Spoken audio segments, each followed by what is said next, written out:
Perkenalkan, saya Putri Gani dari kelas 1D, jurusan Peternakan, Prodi Penyuluhan Peternakan dan Kesejahteraan Hewan. Kali ini saya akan menjelaskan tentang morfologi ternak ayam. Yang pertama yaitu sistem pernapasan atau respirasi. Pertama, hidung. Hidung adalah awal saluran pernapasan pada ayam. Hidung berfungsi mengambil udara untuk bernafas. Nah, di dalam hidung terdapat bulu-bulu halus yang berfungsi untuk menyaring udara, kotoran, bakteri, serta debu yang masuk. Yang kedua yaitu laring, berfungsi untuk mencegah benda asing masuk, membantu dalam proses menelan, dan mengatur suara.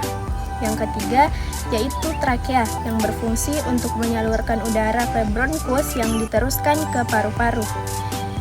Yang keempat yaitu bronkus kanan dan bronkus kiri, memiliki fungsi yang ganda yang memastikan kualitas udara yang masuk serta memastikan penyakit pembawa bakteri agar tidak masuk.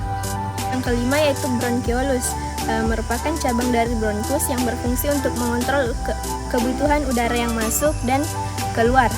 Yang keenam yaitu paru-paru, terdapat di belakang jantung ayam yang dilindungi oleh tulang yang berfungsi sebagai tempat pertukaran oksigen dan karbodioksida. Yang terakhir yaitu kantong udara, berfungsi untuk mempertahankan volume udara dan menggerakkan udara melalui paru-paru. Sistem peredaran darah atau sistem sirkulasi pada ternak ayam terbagi 4, yaitu yang pertama, jantung, berfungsi untuk mengedarkan darah ke seluruh tubuh.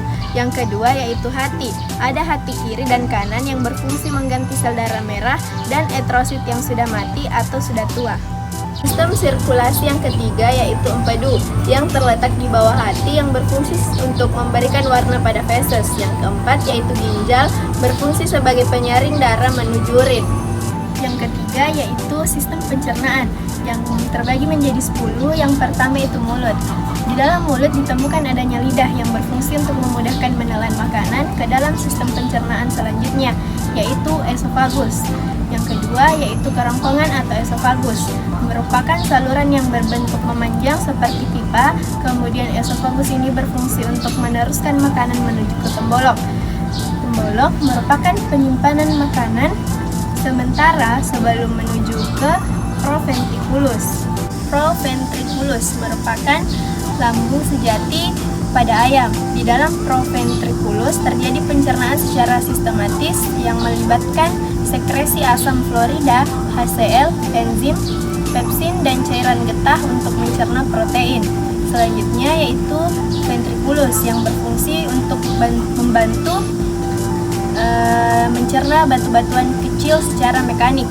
Selanjutnya yaitu usus kecil atau usus halus yang terbagi atas 3 bagian. Yang pertama yaitu duodenum yang berfungsi untuk pencernaan atau penyerapan zat gizi enzim, lipasa, amilasa, dan tripsinogen. Yang kedua yaitu jejunum yang berfungsi untuk meneruskan sisa penyerapan yang terjadi di duodenum. Yang ketiga yaitu ileum.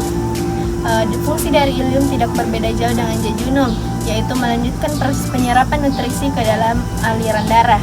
Yang selanjutnya yaitu usus besar, merupakan saluran yang sama seperti usus halus atau usus kecil, namun memiliki ukuran yang lebih besar. Usus besar ini berfungsi sebagai tempat penyerapan air dengan tujuan meningkatkan kadar air di dalam sel tubuh dan menjaga keseimbangan air. Kemudian pankreas yang terletak di antara lingkaran jaringan pada usus halus, dan pankreas ini berfungsi dalam proses pencernaan kimiawi yang dibantu oleh enzim untuk menguraikan sisa makanan. Kemudian usus buntu yang berfungsi sebagai tempat pembusukan sisa makanan sebelum keluar menuju kloaka. Yang terakhir yaitu kloaka yang berfungsi sebagai tempat pengeluaran urin, pengeluaran feses, dan sebagai saluran reproduksi. Keempat yaitu sistem reproduksi pada ayam betina. Yang pertama ovarium yang merupakan organ reproduksi yang berfungsi sebagai penghasil folikel. Ovarium juga merupakan tempat sintetis hormon steroid seksual, gametosis, dan perkembangan serta pemasakan kuning telur. Yang kedua yaitu oviduct, merupakan saluran yang menghubungkan ovarium dengan vagina dan berakhir di kloaka. Berfungsi sebagai saluran spermatozoa menuju ke ovum untuk fertilisasi. Selanjutnya yaitu infundibulum yang berfungsi sebagai tempat ovulasi, fertilisasi, dan pemasakan ovum. Magnum berfungsi untuk proses perkembangan telur, tempat disekresikannya albumin telur serta menghasilkan albumin sehingga memiliki dinding tebal dan berlipat.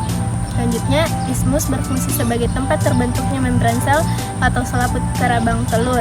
Yang selanjutnya itu uterus berfungsi sebagai tempat perkembangan telur paling lama sekitar 8-20 jam.